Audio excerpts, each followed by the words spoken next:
আসসালামু আলাইকুম ওয়া রাহমাতুল্লাহি ওয়া বারাকাতুহু। সম্মানিত দর্শক মণ্ডলী, আজকে আপনাদের সামনে আমি মহামূল্যবান একটি ভিডিও নিয়ে উপস্থিত হয়েছি। ইনশাআল্লাহ এই ভিডিওটি আপনাদের অত্যন্ত উপকারে আসবে। ভিডিওটি হচ্ছে কেউ আপনার সাথে প্রতারণা করতে পারবে না এই আমলটি যদি আপনারা করেন। গতকালকে একজন আমার বিকাশে দিয়েছেন 1000 টাকা দিয়ে বলতেছেন রং নাম্বারে চলে আসছে টাকাটা ব্যাক করার জন্য ওনার বোন অসুস্থ। তো বলার সাথে সাথে বলছি এখন সেন্ড মানি বিল দেখছি 10 টাকা কেটে নেয়। বললাম আপনার নাম্বারে যদি আমি টাকা রিটার্ন করি, আপনি আবার বোনকে দিতেন, তাহলে তো আপনার মাঝখানে 20 টাকা লস হইতো। আমার 10 টাকা, আপনি আবার পাঠাইতেন আরো 10 টাকা, 20 টাকা। তাহলে কাজ করেন, আপনি বোনের নাম্বার দেন, আমি বোনের নাম্বারে টাকা দিয়ে দেই, আপনি বোনকে জিগাইয়েন টাকা দিছি কি না। উনি বলছেন যে ঠিক আছে, বোনের নাম্বার দিয়েছেন, আমি ওই নাম্বারে টাকা দিছি, যে নাম্বারে বলছেন ওই নাম্বারেই আমি 1000 টাকা দিছি। ঠিক আছে, 1010 টাকা দিছি, উনি দিয়েছেন 1020, আমি দিছি 10, কারণ 10 টাকা ট্যাক্স কেটে নিছে।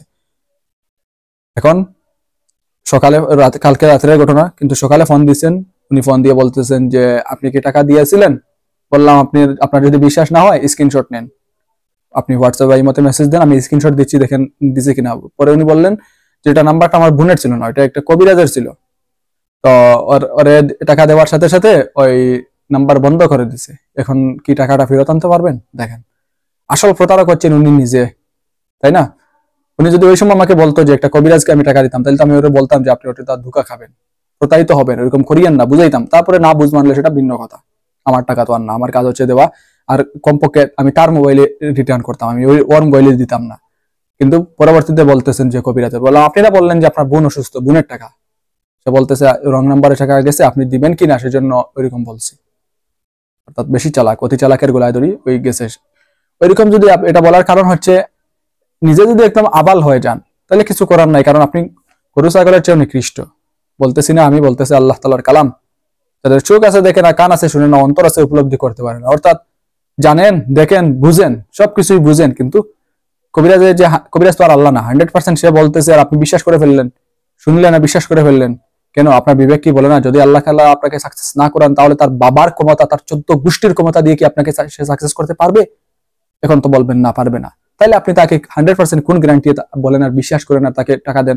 এবার বলেন কবিরাজ দোষী, কবিরাজ বন্ড না, আপনি বন্ড। যারা 100% বিশ্বাস করে আসল বন্ড হচ্ছে তারা, কবিরাজ নয়। এটা তার বিজনেস। আপনারা আছেন বলে তার বিজনেস টিকে আছে। যদি আপনারা না থাকতেন, আপনারা যদি হুশ বুদ্ধি ঠিক মতো কাজ করাইতেন, তাহলে কি করতো? সে প্রয়োজনে রিক্সা চালাইতো, ওই পথ ওই আর করতো না। কারণ প্রতারণা করে পাবলিক চালাক হয়ে গেছে, এখন টাকা দেয় না, তাহলে সে কাজে লাগতো। তো তাকে সচল রাখছেন আপনারা, আসল বন্ড হচ্ছেন আপনারা। কিসের সে বন্ড?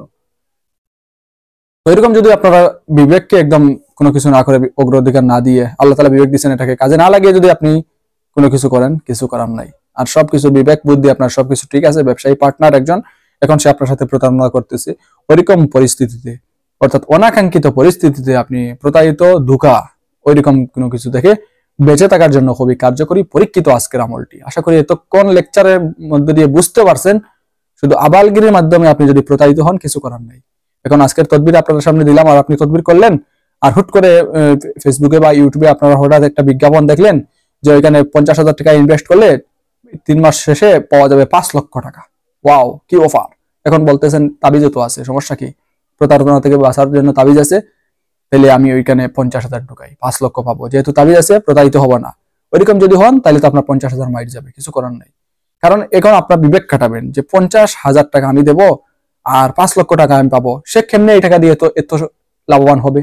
সে তো একটা অংশ লাভ পেতে হবে, এছাড়া তো আপনাকে দেবে না, তাই না? তাহলে এটা কেমনে সম্ভব? তখন আপনার বিবেক আপনাকে বলবে যে এটা সম্ভব নয়, তখন আপনি দিবেন না। এই হলো আপনার বিবেকের পরিচয়। ঠিক আছে? এখন অনলাইনে দেখতেছেন অফিসিয়ালি মোবাইল একদম মার্কেট থেকে, তাদের শোরুম থেকে কিনলে 30,000 টাকা, আপনি অনলাইনে দেখতেছেন 7,000 টাকায় মোবাইল পেয়ে যাচ্ছেন। বাহ বাহ বাহ! এখন আপনার মতো চালাক আর কে আছে? এখন আপনি টাকা অ্যাডভান্স দিয়ে দিয়েছেন, পরে দেখছেন সাবানের গুল্লা। এটা হওয়ার কথা? কারণ যে জিনিসটা তৈরি করতেছে, যার প্রতিনিধি শাখা রয়েছে, তারা পারতেছে না এই দামে দিতে, আর আপনাকে অনলাইনে এসে এই দামে দিয়ে দিতেছে। তাইলে আপনি তো সাবান পাবেন না, তো কি পাবেন? সাবান তো পাইছেন, শুকরিয়া করেন। ভিতরে যদি খালি থাকতো তাহলে তো তাও হইতো। বিচারা কিছুটা হলে ভালো আছে, আপনাকে সাবান দিছে বা অন্য কোনো কিছু দিছে, একটা প্রোডাক্ট দিছে। ঠিক আছে? ওইরকম যদি হন, একদম আবাল হয়ে যান, কিছু করার নাই। আর বিবেক বুদ্ধি সবকিছু ঠিক থাকার পর অনাকাঙ্ক্ষিত কোনো দুর্ঘটনা, অনাকাঙ্ক্ষিত ভাবে আপনি কোনো বালা মুসিবত, ওটার প্রতারণা থেকে বাঁচতে, ষড়যন্ত্র থেকে বাঁচতে, কেউ ষড়যন্ত্র করতেছে আপনাকে মেরে ফেলার জন্য, বা অন্য রকম আপনাকে ক্ষতি করার ষড়যন্ত্র করতেছে, এরকম ষড়যন্ত্র এবং প্রতারণা থেকে বাঁচার জন্য আজকের আমলটি অত্যন্ত কার্যকরী, পরীক্ষিত। ইনশাআল্লাহ এটা থেকে আপনারা অত্যন্ত উপকার পাবেন। তো যাই হোক, আসুন এখন জেনে নেই কি করতে হবে। নিম্নের নকশাটি লিখে নিজের সাথে ব্যবহার করবে, আল্লাহর রহমতে শত্রু, ধোঁকা ও ষড়যন্ত্র হতে রক্ষা পাবে।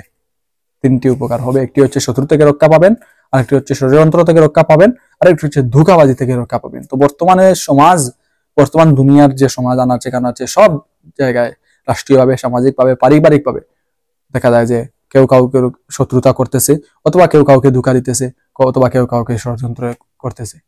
এগুলা কি নাই? এগুলা সমাজে এখন প্রধান পৃষ্ঠায় এইগুলা। তো এইসব থেকে আমাদের বেঁচে থাকার জন্য এরকম তদবির, এরকম আমল আমাদের করা উচিত। আল্লাহ তাআলা আমাদের সবাইকে এরকম আমল করার তৌফিক দান করুন। ওয়া আখিরু দাওয়ানা আলহামদুলিল্লাহি রাব্বিল আলামিন।